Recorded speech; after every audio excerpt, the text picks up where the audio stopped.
আমার খবর। সিউড়ি বিধানসভায় তৃণমূল কংগ্রেসের প্রার্থী কে হবেন তা নিয়ে জল্পনার মাঝেই মুখ খুললেন বর্তমান বিধায়ক বিকাশ রায়চৌধুরী। সিউড়ি পৌরসভার পৌরপ্রধান উজ্জ্বল চট্টোপাধ্যায়ের টিকিটের দাবিকে কেন্দ্র করে চলা আলোচনা প্রসঙ্গে তিনি স্পষ্ট জানান, তৃণমূল কংগ্রেসে ব্যক্তি নয়, দলই শেষ কথা। বিকাশ রায়চৌধুরী বলেন, দলের শেষ সিদ্ধান্ত নেবেন মুখ্যমন্ত্রী মমতা ব্যানার্জি এবং দলের সর্বভারতীয় সাধারণ সম্পাদক অভিষেক ব্যানার্জি। তার কথায় 294টি আসনে তৃণমূল কংগ্রেসের প্রার্থী আসলে মমতা বন্দ্যোপাধ্যায়। দল যাকে প্রার্থী করবে তাকেই মেনে নিতে হবে। তিনি জানান, 1998 সাল থেকে নানা প্রতিকূলতার মধ্য দিয়ে দলের জন্য কাজ করেছেন এবং তিনি উড়ে এসে জুড়ে বসেননি। নিজেকে বীরভূমেরই ভূমিপুত্র বলেও দাবি করেন তিনি। দীর্ঘদিন ধরে জেলার রাজনীতির সঙ্গে যুক্ত থাকার পাশাপাশি 10 বছর জেলা পরিষদের সভাধিপতি ও দুবারের বিধায়ক হিসেবে দায়িত্ব পালন করেছেন বলেও উল্লেখ করেন। তার কথায়, আমি দলের সুশৃঙ্খল সৈনিক। মমতা বন্দ্যোপাধ্যায় বা অভিষেক বন্দ্যোপাধ্যায় যে নির্দেশ দেবেন সেটাই পালন করব। ব্যক্তি হিসেবে আমার থাকা না থাকার কোনো মূল্য নেই, দলের সিদ্ধান্তই শেষ কথা। একই সঙ্গে তিনি আশাবাদী, আগামী বিধানসভা নির্বাচনে তৃণমূল কংগ্রেস একসঙ্গে থেকে কাজ করবে এবং রাজ্য সরকারের উন্নয়নই হবে দলের প্রধান প্রচারের হাতিয়ার। দেখুন, একটা কথা বলি, আগামী 26 সাল এই যে কয়েকদিনের মধ্যে নির্বাচন ঘোষণা হবে, নির্বাচনের প্রাক্কালে আমাদের তৃণমূল কংগ্রেসের কর্মীদের তাদের যার যা দায়িত্ব সেই দায়িত্ব তারা পালন করছে। প্রতিটি কর্মী, প্রতিটি নেতৃত্ব দলের হয়ে তার দায়িত্ব পালন করার চেষ্টা করছে। এক্ষেত্রে একটা কথা বলি, অন্য কিছু ভাবার কোনো কারণ নেই। বাংলার মুখ্যমন্ত্রী মমতা ব্যানার্জি এবং আমাদের প্রিয় নেতা অভিষেক ব্যানার্জি শেষ কথা। 294টা কেন্দ্রের কিন্তু যে প্রার্থী হবে সেই প্রার্থী হচ্ছেন মমতা ব্যানার্জি। এবং এক্ষেত্রে আমরা তৃণমূল কংগ্রেসের সৈনিক। 1998 সালে তৃণমূল কংগ্রেসের জন্মলগ্ন থেকে আমরা দলের দায়িত্ব নিয়ে কাজ করছি, বিভিন্ন ঘাত প্রতিঘাতের মধ্যে কাজ করেছি। বামফ্রন্টের 34 বছরের জামানায় হারমাদের বিরুদ্ধে লড়াই করেছি। সুতরাং আমরা উড়ে এসে জুড়ে বসিনি, আমরা দলের সেই সৈনিক। মমতা ব্যানার্জি যা নির্দেশ দেন আমরা সেই নির্দেশ সেই পালন করি। আমাদের দলের আমি বললেই হবে না যে আমি প্রার্থী, বা অন্য কেউ বললেই হবে না যে তিনি প্রার্থী। প্রার্থী ঠিক করবেন মমতা ব্যানার্জি, অভিষেক ব্যানার্জি। এটা দলের শেষ কথা বলার একমাত্র অধিকার তাদেরই রয়েছে। এখানে ভাবার কোনো কারণ নেই। সাংগঠনিকভাবে ঘুরতে পারে, কেউ কোথাও যেতে পারে, আমিও কোথাও যাচ্ছি। আমি তো এখন বিধায়ক আছি, আমাকে দায়িত্ব, আমি তো ঘরে বসে থাকতে পারি না, আমাকে তো যেতে হবে। তবে আমাদের দায়িত্ব হচ্ছে, কর্তব্য হচ্ছে, আমি বিধায়ক হিসেবে আমার গোটা জেলায় আমি যেমন কোর কমিটির সদস্য গোটা জেলায় ঘুরি, বিধায়ক হিসেবে আমার প্রতিটি বিধানসভায় আমি কোনায় কোনায় যাওয়ার চেষ্টা করি এবং করেছি। এবং আমরা প্রমাণ করে দিয়েছি আমরা কতটা শক্তিশালী। আমার মনে আছে 2019-এ যখন লোকসভা নির্বাচন হয়, গ্রাম বাংলা কিন্তু মমতা ব্যানার্জির প্রতি আস্থা বিশ্বাস জানিয়েছিল। শহরেরও বেশ কিছু মানুষ আস্থা বিশ্বাস জানিয়েছিল। সেক্ষেত্রে আমরা সিউড়ি শহর থেকে আমরা প্রায় অনেকটা ভোটে পিছিয়ে গেছিলাম। 2021-এ বিধানসভা নির্বাচনে সিউড়ির মানুষ আমাকে দল প্রার্থী ঘোষণা করেছিল, প্রার্থী করেছিল, তাদের আশীর্বাদ পেয়েছি মাত্র 700 কিছু নামমাত্র ভোটে আমি সিউড়ি শহর থেকে হেরেছিলাম।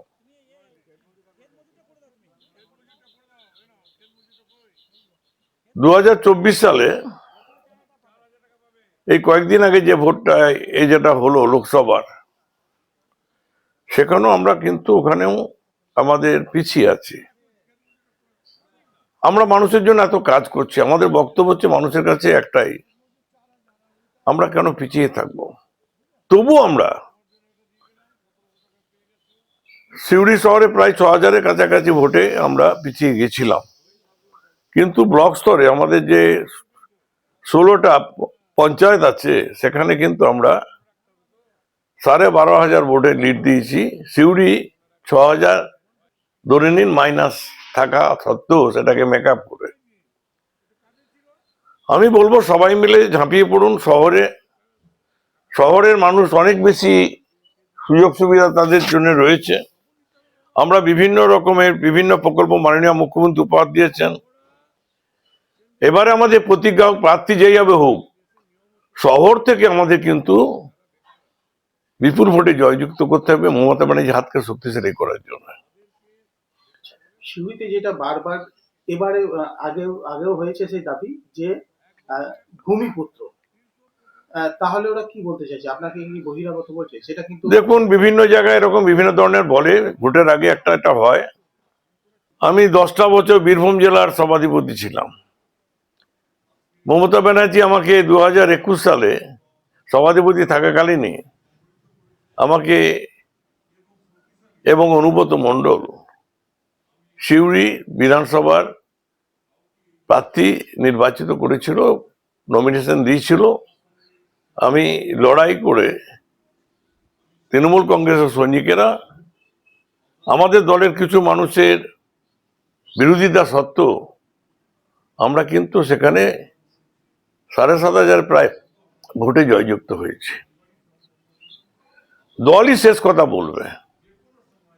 আমি যদি দলের সুশৃঙ্খল কর্মী হই, তাহলে দলের কথা আমাকে মান্যতা দিতে হবে, দল যেটা চিন্তা ভাবনা করবে সেটাকে মান্যতা দিতে হবে।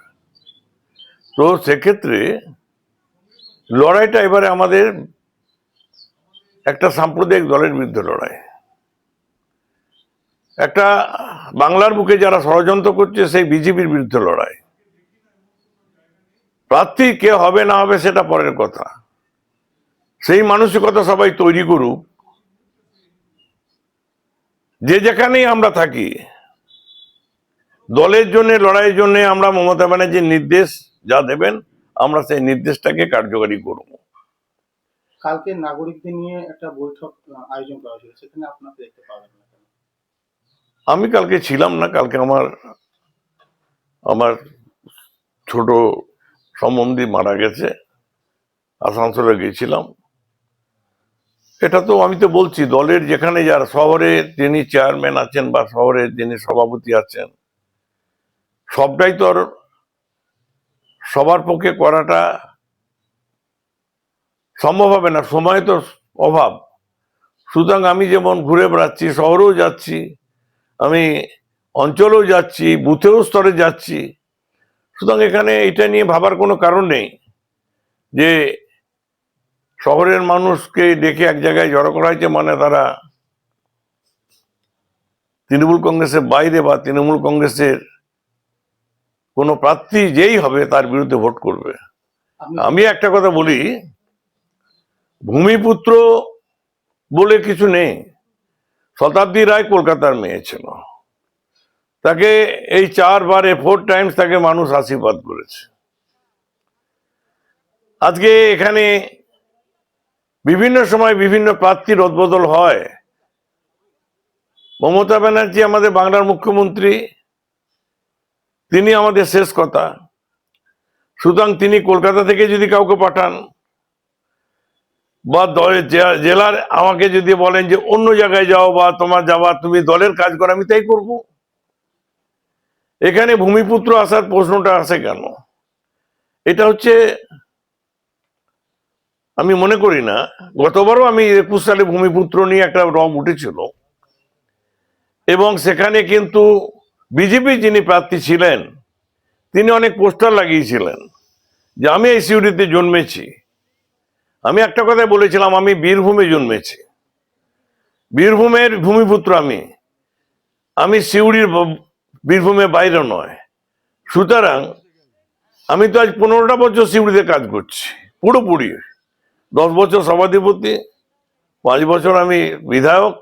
যেদিন থেকে নির্বাচিত হয়েছি মানুষের ঘরে পৌঁছেছি, বিপদে আপদে তাদের পাশে দাঁড়িয়েছি।